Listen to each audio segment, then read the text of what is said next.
وقد وضعت هذه الآية بعد الآية السابقة عن شهر رمضان لحثنا على الاجتهاد في طاعة الله تعالى فيه والمداومة على هذه الطاعة طيلة العام.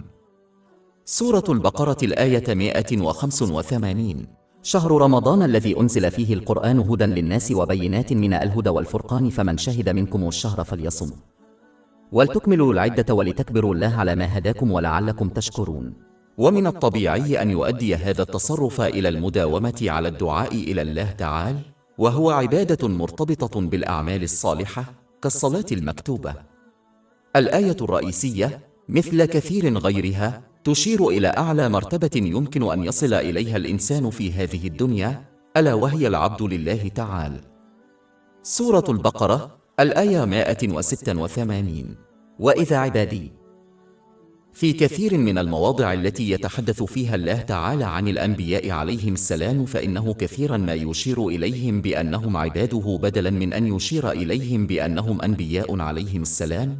فمثلا في الآية التالية يتحدث الله تعالى عن رحلة النبي محمد صلى الله عليه وسلم إلى السماء، وهذا دليل على عظمته، ولكنه يشير إليه بأنه عبده. سورة الإسراء الآية 17. سبحان الذي أسرى بعبده ليلا من المسجد الحرام إلى المسجد الأقصى الذي باركنا حوله لنريه من آياتنا إنه هو السميع البصير. وفي مثال آخر يشير الله تعالى إلى معلم أعظم الأنبياء عليهم السلام النبي موسى عليه السلام بأنه مجرد خادم من عباده، ولم يذكر اسم المعلم حتى سورة الكهف الآيات من 64 إلى 65. قال ذلك كنا نطلب فانقلب على آثارهما فوجد عبدا من عبادنا أتيناه رحمة من عندنا وعلمناه من لدنا علما. حتى أن النبي الكريم محمد صلى الله عليه وسلم قدم نفسه للعالم بأنه عبد الله تعالى قبل أن يعلن نبوته ورسالته، وقد دلت على ذلك أحاديث كثيرة، منها حديث صحيح مسلم رقم 851. والحقيقة أن جوهر النبوة والرسالة هو العبودية لله تعالى. لذلك يجب على المرء أن يسعى ليصبح عبدا مخلصا لله تعالى، وهذا يعني استخدام النعم التي وهبها الله له بطرق ترضي الله تعالى، كما هو موضح في القرآن الكريم وأحاديث النبي الكريم محمد صلى الله عليه وسلم.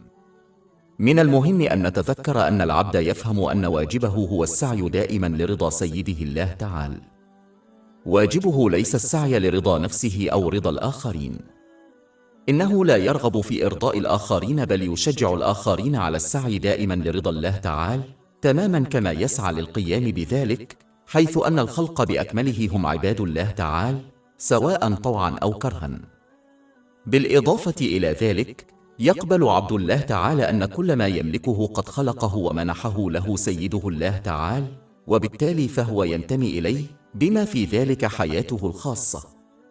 وهذا الموقف يحثهم على استعمال النعم التي أنعموا بها فيما يرضي صاحب هذه النعم الله تعالى، مما يؤدي إلى راحة البال والتوفيق في الدارين. سورة النحل الآية 97. من عمل صالح من ذكر أو أنثى وهو مؤمن فلنحيينه حياة طيبة ولنجزينهم أجرهم بأحسن ما كانوا يعملون. علاوة على ذلك فقد خلق الإنسان على نحو يجعله خادما لشيء أو شخص ما، ومن غير الممكن أن لا يكون الإنسان خادما.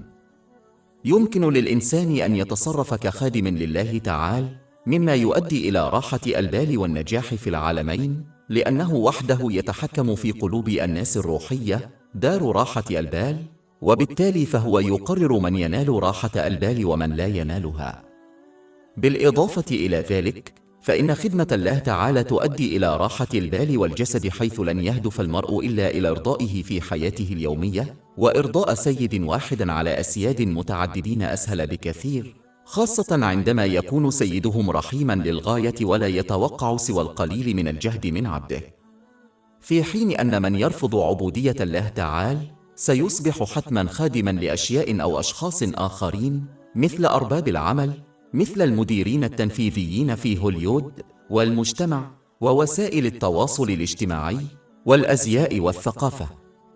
إن أسوأ من ذلك أن يصبح الإنسان خادما لشهواته، وهذا هو حال أسوأ البشر كالمغتصبين والقتلة، فهذا الإنسان يسعى لإرضاء سياده، وهذا يشجعه على إساءة استعمال النعم التي وهبها الله له، وهذا بدوره يؤدي إلى البؤس والصعوبات والمتاعب في الدنيا والآخرة، حتى لو عاش لحظات من المرح والترفيه، حيث لا يستطيع أن يفلت من قوة الله تعالى وسيطرته. وهذا واضح تماما عندما نلاحظ هؤلاء الذين يرفضون عبودية الله تعالى، وكيف يعيشون حياة بائسة حتى وهم يملكون الدنيا كلها. سورة التوبة الآية 82. فليضحكوا قليلا وليبكوا كثيرا جزاء بما كانوا يكسبون. سورة طه الآيات من 124 إلى 126. ومن أعرض عن ذكري فإن له معيشة ضنكا ونحشره يوم القيامة أعمى قال رب لم حشرتني أعمى وقد كنت بصيرا قال كذلك أتتك آياتنا فنسيتها وكذلك اليوم تنسى. بالإضافة إلى ذلك فإن التحول إلى خادم للناس مثل أصحاب العمل أو الأقارب لن يؤدي إلا إلى البؤس، فمهما حاول المرء فلن يتمكن أبدا من إرضاء الآخرين تماما. هذه حقيقة لا يمكن إنكارها، ونتيجة لذلك سيغضب خادم الناس هذا ويشعر بالمرارة بمرور الوقت لأن تضحياته لإرضاء الناس لم ترضيه، وهذا لن يؤدي إلا إلى زيادة ضغوطه وقلقه ومتاعبه في كلا العالمين.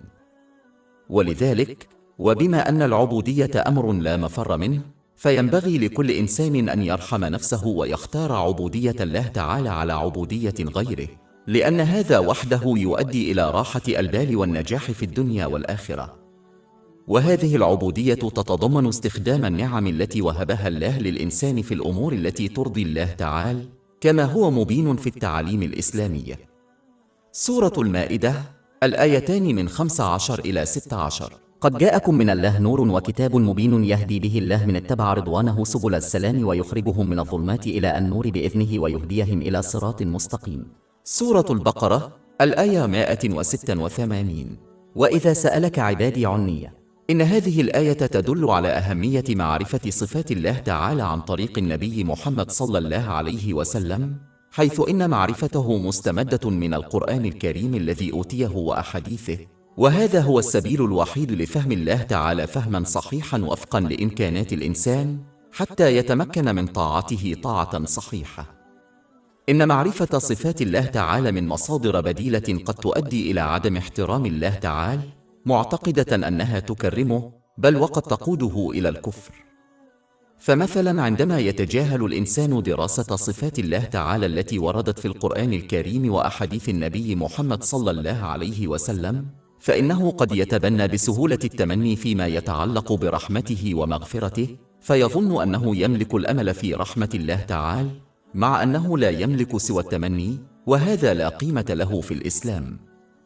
إن التمني هو أن يصر الإنسان على معصية الله تعالى ويتوقع أن ينال مغفرة الله تعالى ورحمته، فهو رحيم وغفور. ومع أن الله تعالى رحيم وغفور، إلا أن الاعتقاد بأنه سيعامل فاعل الخير والشر على قدم المساواة في هذه الدنيا ويوم القيامة أمر غير محترم للغاية، لأنه يتحدى كونه عادلا. سورة الجاثية الآية 21. أم حسب الذين اقترحوا السيئات أن نجعلهم كالذين آمنوا وعملوا الصالحات سواء محياهم ومماتهم ساء ما يحكمون. ولذلك يجب تجنب الاعتقاد الخاطئ في صفات الله تعالى وصفاته، وذلك بالتعلم والعمل من المصدر الصحيح، وهو النبي محمد صلى الله عليه وسلم. سورة البقرة الآية 186. وإذا سألك عبادي عني. وبالإضافة إلى ذلك فإن هذه الآية تشير إلى أهمية اتباع خطى النبي محمد صلى الله عليه وسلم، وذلك من خلال تعلم القرآن الكريم وأحاديثه والعمل بها، حيث جعله الله تعالى وسيلة هداية للبشرية. سورة آل عمران الآية 31. قل النبي محمد صلى الله عليه وسلم إن كنتم تحبون الله فاتبعوني يحببكم الله ويغفر لكم ذنوبكم. ولذلك يجب تجنب العمل بغيرهما من مصادر المعرفة الدينية، ولو أدى ذلك إلى الخير، لأن العمل بغيرهما من مصادر المعرفة الدينية يقل العمل بمصدري الهداية القرآن الكريم وسنة النبي صلى الله عليه وسلم، مما يؤدي إلى الضلال، وهذا من الأسباب التي جعلت النبي صلى الله عليه وسلم يحذر في حديث موجود في سنن أبي داود برقم 4606 من أن كل أمر لا يكون على أصله من هذين المصدرين فإنه مردود عند الله تعالى. سورة البقرة الآية 186. وإذا سألك عبادي عني. وتشير هذه الآية أيضا إلى أهمية السعي للحصول على المعرفة الإسلامية والعمل بها، فكما يسعى الناس جاهدين للحصول على المعرفة الدنيوية من أجل الحصول على مهنة جيدة، فيجب عليهم أيضا أن يجتهدوا في الحصول على المعرفة الإسلامية والعمل بها حتى يفهموا ويحققوا الغرض من خلقهم، مما يؤدي بدوره إلى راحة البال والنجاح في العالمين. سورة الذاريات الآية 56. وما خلقت الجن والإنس إلا ليعبدون. إن الإنسان مهما بلغ من العلم الدنيوي فإنه لن يستطيع أن يرشده في كل موقف، سواء كان موقفا صعبا أو موقفا يسرا، حتى يحصل على راحة البال والأجر في الدنيا والآخرة. كما أن العلم الدنيوي لن يعلم الإنسان كيف يستغل النعم التي وهبها الله له استغلالا صحيحا، وهو السبيل الوحيد للحصول على راحة البال في الدنيا والآخرة. لذلك فإن العلم الدنيوي لا يمكن تطبيقه في الحياة اليومية للإنسان مهما بلغ من العلم، بل يجب عليه أن يسعى إلى تعلم العلم الإسلامي والعمل به حتى يفهم كيف يعيش وكيف يستغل النعم التي وهبها الله له استغلالا صحيحا، وكيف يتعامل مع كل موقف يواجهه حتى يحصل على راحة البال والنجاح في الدنيا والآخرة. سورة البقرة الآية 186. وإذا سألك عبادي عني. كما أن هذه الآية تشير إلى أهمية البحث في العلوم النافعة فقط، ويجب تجنب دراسة المواضيع التي لا تزيد من طاعة الله تعالى، والتي تتضمن استخدام النعم التي وهبها الله لهم في الطرق التي ترضي الله، كما هو مبين في التعاليم الإسلامية. ومن الطرق الجيدة للحكم على ما إذا كان موضوع المعرفة الدينية ذا صلة أم لا هو تقييم ما إذا كان الله تعالى سيسألهم عنه يوم القيامة. إذا لم يسألوا عن موضوع معين في الإسلام مثل أحداث معينة في التاريخ الإسلامي، فإن هذا الموضوع غير ذي صلة ويجب تجنبه. ولكن إذا كان موضوعا سيسأل عنه يوم القيامة مثل أداء حقوق الجار، فيجب البحث في هذا الموضوع وتعلمه والعمل به بأفضل ما في وسع المرء. أما بالنسبة للآية 186 فإنه يجب تعلم صفات الله تعالى وصفاته والعمل بها حسب قدرات الإنسان المخلوقة، لأن ذلك يشجعه على القيام بحقوق الله تعالى وحقوق العباد، وهي أمور يسأل عنها يوم القيامة. سورة البقرة الآية 186. وإذا سألك عبادي عني فإني قريب أجيب دعوتك. ولكي يبرز الله تعالى قربه من خلقه أكثر، فإنه يجيب على السؤال مباشرة وليس من خلال النبي الكريم محمد صلى الله عليه وسلم. وهذه الآية لا بد أن تولد الخوف والرجاء في الله تعالى، وكلاهما مطلوبان من أجل الحصول على حالة متوازنة، فالخوف يدفع الإنسان عن المعاصي والرجاء يدفعه إلى القيام بالأعمال الصالحة. وينشأ الخوف عندما يدرك الإنسان أن الله تعالى قريب منه إلى حد لا يمكن أن يدركه الخلق، وأنه على علم بكل أفكارهم ونواياهم وأقوالهم وأفعالهم مهما كانت مخفية عن الآخرين. لذلك يجب على الإنسان أن يقيم أفكارهم ونواياهم وأقوالهم وأفعالهم باستمرار من أجل موائمتها مع التعاليم الإسلامية حتى يستفيد منها في كلا العالمين.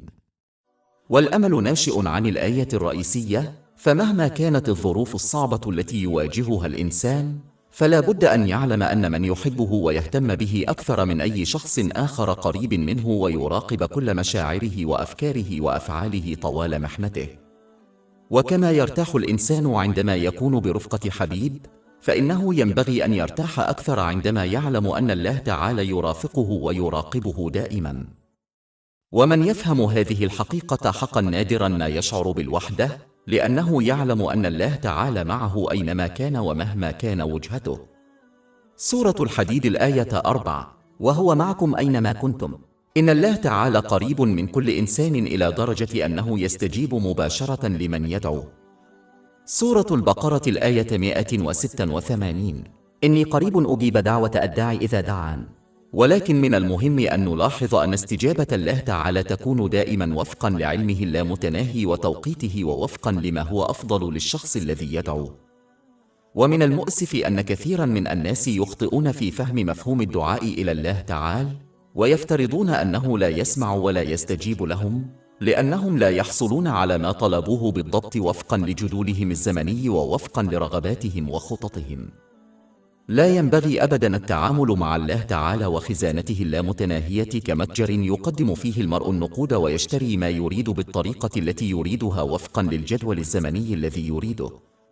يجب أن يفهموا أن الله تعالى رحيم للغاية، فهو يستجيب بالطريقة التي هي الأفضل للداعي، حتى لو لم يكن هذا واضحا لهم. فكم مرة يطلب الشخص شيئا ليس جيدا له أو يرغب في إزالة شيء من حياته بينما هو جيد له. سورة البقرة الآية 216. وعسى أن تكرهوا شيئا وهو خير لكم وعسى أن تحبوا شيئا وهو شر لكم والله يعلم وأنتم لا تعلمون. ولقلة العلم والبصيرة ينبغي للإنسان أن يلتزم بالدعاء العام لصلاح الحال في الدنيا والآخرة، وأن يصبر على قضاء الله واستجابته، عالما أن ذلك هو الخير له وإن لم يكن واضحا له. سورة البقرة الآيتان من 200 إلى 201. ومن الناس من يقول ربنا آتنا في الدنيا وما له في الآخرة من خلاق ومنهم من يقول ربنا آتنا في الدنيا حسنة وفي الآخرة حسنة وقنا عذاب النار. يجب على المريض أن يتصرف كمريض حكيم يقبل النصائح الطبية التي يقدمها له الطبيب ويتصرف بناء عليها، مع علمه بأن ذلك هو الأفضل له، حتى لو وصف له أدوية مرة ونظام غذائي صارم. فكما أن هذا المريض الحكيم يحصل على صحة الجسم والعقل، كذلك فإن الشخص الذي يقبل استجابة الله تعالى وأحكامه بصبر ويحافظ على طاعته الصادقة سوف يحصل على صحة الجسم والعقل. وهذا يعني استخدام النعم التي وهبها الله للإنسان في الطرق التي ترضيه، كما هو مبين في القرآن الكريم وأحاديث النبي محمد صلى الله عليه وسلم. سورة البقرة الآية 186. إني قريب أجيب دعوة الداعي إذا دعان. ومن الطريف أن الله تعالى لم يقل إنه يستجيب للمسلم الذي يدعوه، بل ترك باب الدعاء مفتوحا للجميع بغض النظر عن معتقداتهم وأفعالهم وسلوكهم. وهذه حقيقة فريدة للغاية، حيث تبشر معظم الأديان بأن إلههم لا يستجيب إلا لمن يؤمن بها. لكن الحقيقة هي أن من يدعو الله تعالى بصدق سوف يلقى استجابة، لأن الله تعالى يستحيي من الناس أن يردهم خائبين. وقد ورد ذكر هذه الاستجابة الإلهية لجميع الناس بغض النظر عن معتقداتهم في مواضع أخرى من القرآن الكريم، على سبيل المثال سورة العنكبوت الآية 65. وإذا ركبوا في الفلك دعوا الله مخلصين له الدين فلما نجاهم إلى البر إذا هم به مشركون. وهذا مرتبط بحقيقة خفية أخرى، فعندما يواجه شخص بغض النظر عن معتقده مشكلة لا يستطيع أحد غيره حلها مثل الطبيب، فإن هذا الشخص يلجأ غالبا إلى الله، ولا يدعو الشخص آلهة متعددة بل إلها واحدا فقط، أي الله تعالى، كما أنه يعرف في أعماقه أنه موجود وهو الوحيد الذي له السيطرة على كل شيء. هذه الحقيقة راسخة في كل شخص، وهي دليل آخر على وحدانية الله تعالى. ولذلك يجب على جميع الناس أن يتأملوا الآية الرئيسية التي تشير إلى الإجابة الإلهية لجميع الداعين والحقيقة الخفية التي تمت مناقشتها حتى يعرفوا صدق الإسلام. سورة البقرة الآية 186. وإذا سألك عبادي عني فإني قريب أجيب دعوة الداعي إذا دعين. إن هذه الآية تشير أيضا إلى حقيقة بالغة الأهمية كثيرا ما يسيء المسلمون فهمها. ومن المؤسف أن إيمان بعض المسلمين بالله تعالى يشبه إيمان الملوك الدنيويين، فالملك الدنيوي لا يستطيع أن يدير شؤون مملكته بنفسه، ولذلك فإنه يعين معاونين مثل الولاة لمساعدته في إدارة مملكته. ونتيجة لهذا الاعتقاد يكرس العديد من المسلمين الوقت والطاقة والثروة للعثور على أشخاص روحانيين من المفترض أنهم مرتبطون بالله تعالى بطريقة خاصة، تماما كما يرتبط الوالي بالملك بطريقة خاصة. وهدفهم هو إرضاء الشخص الروحاني حتى يتمكنوا من التوسط نيابة عنه لدى الله تعالى، تماماً كما يمكن للوالي أن يتوسط لدى الملك نيابة عن شخص يرضي الوالي بالهدايا ومظاهر الاحترام والحب غير الطبيعية. يعمل هؤلاء الأشخاص الروحانيون كحراس بوابة بين عامة الناس وبين الله تعالى، وهو ما يتناقض تماماً مع تعاليم الإسلام. في الواقع، فإن الآية الرئيسية التي نناقشها تزيل أعظم المخلوقات وأقربها إلى الله تعالى في العالمين، ألا وهو النبي الكريم محمد صلى الله عليه وسلم، من الصلة بين الشخص والله تعالى، حيث يجيب الله تعالى على السؤال مباشرة بدلاً من الإجابة من خلال النبي الكريم محمد صلى الله عليه وسلم. على الرغم من أن النبي الكريم محمد صلى الله عليه وسلم لم يتصرف كبواب، بل علم الناس وأظهر لهم الطريق الصحيح لطاعة الله تعالى، وقد فرض الله تعالى اتباع خطواته. ومع ذلك، من أجل الإشارة إلى الحقيقة المهمة المتمثلة في أن الشخص لا يحتاج إلى إرضاء البوابين من أجل الوصول إلى الله تعالى، أجاب الله تعالى على السؤال في الآية 186 مباشرة.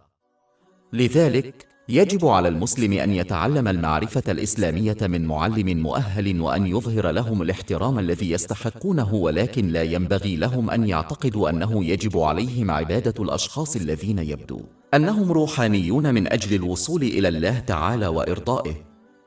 ويؤيد ذلك الآية الرئيسية التي تنص على أن الله تعالى يستجيب لمن يدعوه، ولم تنص على أنه يستجيب فقط لدعاء الأشخاص الذين يبدون روحانيين.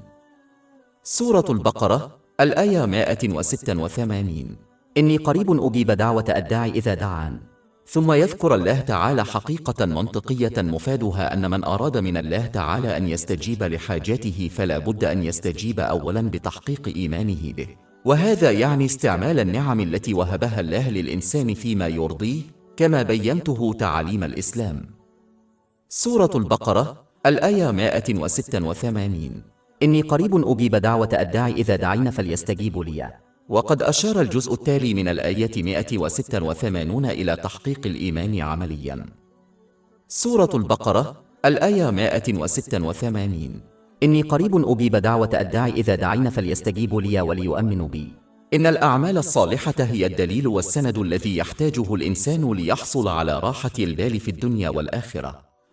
فكما أن النبات لا يزهر ليثمر إلا عندما يحصل على الغذاء مثل ضوء الشمس، فإن إيمان الإنسان لا يزهر ليقوده إلى راحة البال إلا عندما يحقق إيمانه بالأعمال الصالحة. وهذا يعني استخدام النعم التي وهبها الله للإنسان في الطرق التي ترضي الله تعالى، كما هو مبين في القرآن الكريم وأحاديث النبي محمد صلى الله عليه وسلم. وقد تم الإشارة إلى هذه الحقيقة في الجزء التالي من الآية الرئيسية التي نناقشها. سورة البقرة الآية 186: إني قريب أجيب دعوة الداعي إذا دعين فليستجيبوا لي وليؤمنوا بي لعلهم يرشدون. إن طاعة الله تعالى عملياً تهدي العبد في كل أحواله، سواء كانت أحوالاً يسراً أو أحوالاً صعبة، فيتغلب عليها بنجاح وينال راحة البال والأجر الذي لا يحصى. سورة النحل الآية 97: من عمل صالح من ذكر أو أنثى وهو مؤمن فلنحيينه حياة طيبة ولنجزينهم أجرهم بأحسن ما كانوا يعملون. في حين أن من لم يستجب لله تعالى بطاعته العملية قد يستجيب لدعائه، ولكنه لن يحصل على التوجيه الصحيح الذي يحتاجه للتغلب على كل موقف يواجهه بنجاح، مما سيمنعه بدوره من الحصول على راحة البال والنجاح في العالمين، حتى لو عاش لحظات من المرح والترفيه، فالله تعالى وحده هو المتحكم في شؤونهم وقلوبهم الروحية دار راحة البال والنجاح، ولذلك يختار من يحصل على راحة البال ومن لا يحصل عليها. سورة التوبة الآية 82: فليضحكوا قليلا وليبكوا كثيرا جزاء بما كانوا يكسبون. سورة طه الآيات من 124 إلى 126: ومن أعرض عن ذكري فإن له معيشة ضنكا ونحشره يوم القيامة أعمى قال رب لم حشرتني أعمى وقد كنت بصيرا قال كذلك أتتك آياتنا فنسيتها وكذلك اليوم تنسى. لذلك من المهم أن نفهم أن الدعاء لا يكون نافعا إلا إذا كان الدعاء طاعة، فكل دعاء في القرآن الكريم والسنة الثابتة عن النبي محمد صلى الله عليه وسلم مصحوب بطاعة الله تعالى، لأن الدعاء لله تعالى مع عدم طاعته بالأعمال لا يكون مثمراً، وقد وضح ذلك في الآية الرئيسية التي نحن بصدد مناقشتها. سورة البقرة، الآية 186. إني قريب أجيب دعوة الداعي إذا دعين فليستجيبوا لي وليؤمنوا بي لعلهم يرشدون.